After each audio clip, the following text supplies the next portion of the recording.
그리고 오늘 마르코복음 저자는 예수님의 예루살렘 입성 바로 앞에 이 이야기를 배치해 놓습니다. 그 옛날 구약에서 이스라엘 백성은 요르단강을 건너서 이 예리고성을 함락시키고 가나안 땅을 차지했어요. 위에 갈릴레아 지역에서 활동하던 예수님은 예루살렘으로 올라가기 위해서 지금 여기에 예리고에 있었던 것이고, 예리고에서 이 소경을 고치고 예루살렘으로 순환의 십자가의 길을 가게 됩니다. 가나안 복지를 향한 발판이었던 예리고가 순환의 예루살렘을 위한 디딤돌로 자리매김한 것이 바로 오늘 이 위치적인 장소인 것이죠. 여기서 눈먼 거지 바르티메오가 유난히 큰 소리로 외친 것은 예리고가 상기시켜줄 수 있는 역사적 사실을 말해주는 듯합니다.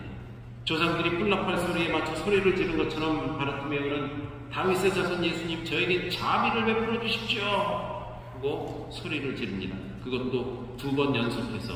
이것은 주님을 향한 깊은 신뢰와 자신의 처지에 대한 절박함을 끊임없이 표현하고 이어간 그런 기도라고 볼 수 있겠죠. 마르코복음 저자는 아마 이 역사적인 사건을 알고 있었을 것입니다. 자기 조상들의 이야기를, 예리고에 대해서 알고 있었겠죠. 그러니까 바르티메오는 얼른 쫓아가서 무릎을 꿇고 예수님께 간절히 호소하며 부탁하였다, 이렇게 안 하고 큰 소리로 외쳤다, 이렇게 표현하고 있습니다. 아마도 오늘 이 복음을 읽는 독자들로 하여금 바로 그 옛날 예리고 성벽이 무너진 사건을 다시 한번 떠올리도록 한 그런 의도가 있지 않나 생각해 봅니다. 그의 이름을 한번 봅시다. 재미있는 것은 오늘 마르코복음인데, 이 마르코복음에는 그 전에도 눈먼이를 치유한 그런 사건이 있습니다. 벳사이다의 눈먼이 치유 사건뿐만 아니라 다른 여러 사건에서도 치유된 사람의 이름이 언급되지는 않습니다. 그러나 여기에서는 유일하게 이름이 뭐라고 언급해요? 네? 뭐라고 언급해요?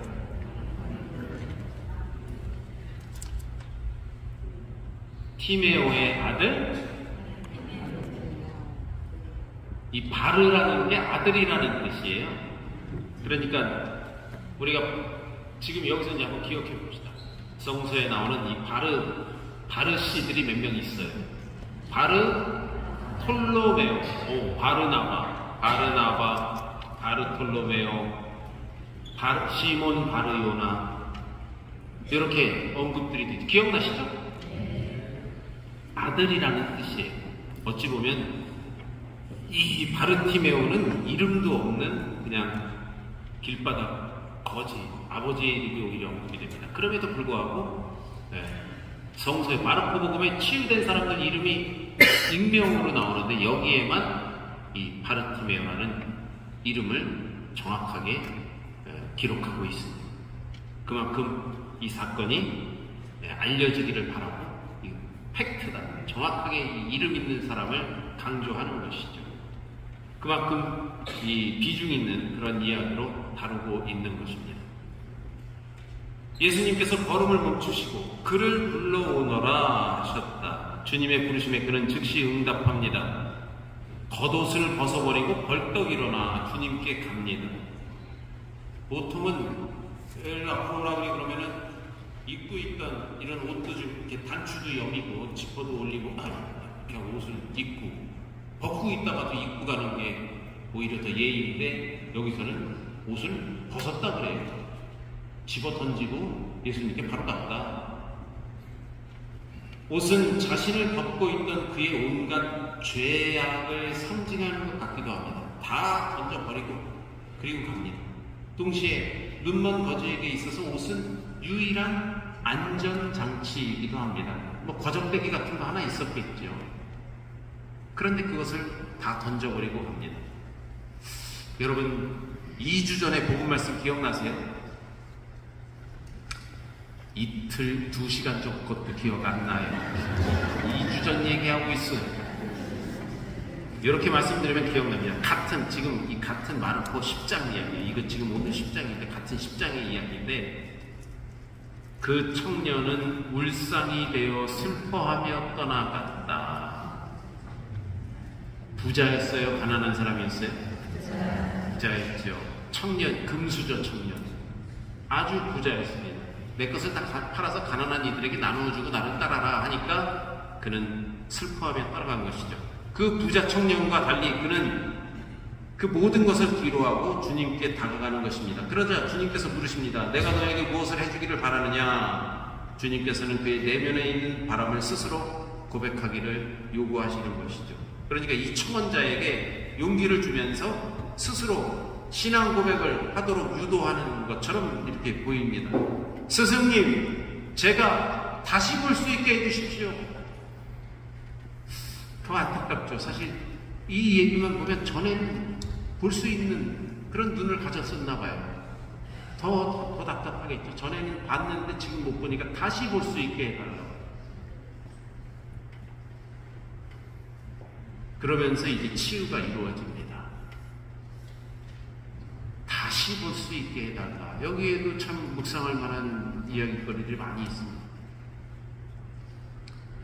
참 저도 그렇습니다. 언젠가부터 이 책을 볼 때 이렇게 안경이 있어야 돼요. 돋보기가 있어야 돼요. 다시 이거 없이 다시 볼 수 있게 해주십시오라고 청하고 싶기도 하지만 그러고 싶지는 않습니다. 이거 어떻게 해요? 머리가 빠지기 시작하면 다시 나게 해주십시오. 머리가 허해졌어요. 다 막 허리가 다시 까맣게 해주십시오. 이렇게 하고 싶죠. 네. 이제 이런 것이 인간의 마음인데 결혼 시작할 때 내가 신혼부부였을 때 이 사람하고 정말 마음을 같이 열고 대화하고 사랑했던 그 사람으로 다시 가게 해주십시오. 다시 건강을 찾게 해주십시오. 어떻게 시계를 거꾸로 돌릴 수도 없고 다른 얘기 할 것도 없습니다. 그냥 저도 20여 년 전에 사제 소품을 받으면서 여기 바닥에 엎드려서 눈물을 흘리며 주님만을 따르며 살겠다고, 성실하게 살겠다고, 모든 것을 버리고 당신을 따르겠다고 했던 그 마음을 다시 갖게 해주십시오.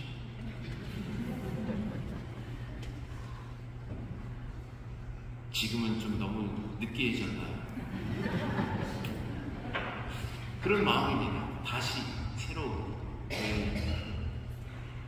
더 내가 열정, 우리가 신앙인으로서 세례 받을 때, 준비할 때 그 열정, 그 순수함을 잘 갖게 해주십시오. 다시 이런 마음도 여기에서 우리가 읽어낼 수 있죠. 가거라, 내 믿음이 너를 구하였다라고 이르시니 그가 다시 보게 되었습니다. 그리고 그는 예수님을 따라 나섭니다. 이렇게 오늘 복음 말씀이 끝나요. 바르티메오는 자신의 믿음을 통해서 주님의 은혜를 입어 눈을 뜨게 되었고 예수님을 따라 나섭니다. 그의 이러한 따름은 영원한 생명을 구하며 거창하게 주님을 따르겠다고 나섰던 2주 전에 그 이름 없는 부자 청년과는 묘한 대조를 이룹니다. 예리고의 거리, 이름 있는 바르티메오는 믿음을 바탕으로 한 청혼에서 감사로 이어졌고 충성으로 예수님을 따라갑니다. 그 길은 더군다나 순환의 예루살렘을 향하는 길목의 그 시작점이었던 것이죠. 예루살렘으로 향하는 길목에서 다시 보게 된 바르티메오는 주님과 함께 순환과 고통의 십자가의 길을 걸으며 남들이 보지 못하는 것을 볼 수 있는 영적인 눈을 소유하게 됐습니다. 시만과 해안의 눈으로 이웃과 세상을 다시 보게 된 것이죠. 맹신, 맹모, 맹종의 삶과는 다른 그런 삶을 펼쳐가게 되는 것입니다. 오늘 우리가 다시 새로운 눈으로 또 고쳐진 눈으로 은혜로운 눈이 열리길 기도합시다. 영적인 눈을 크게 뜨고 우리 주변을 그리고 나 자신을 바라봅시다. 오늘 이 미사 중에 주님의 은총을 그리고 자비를 청하며 마음속으로 외쳐봅시다. 다윗의 자손이시여 저에게 자비를 베풀어 주십시오. 전능하신 천주 성부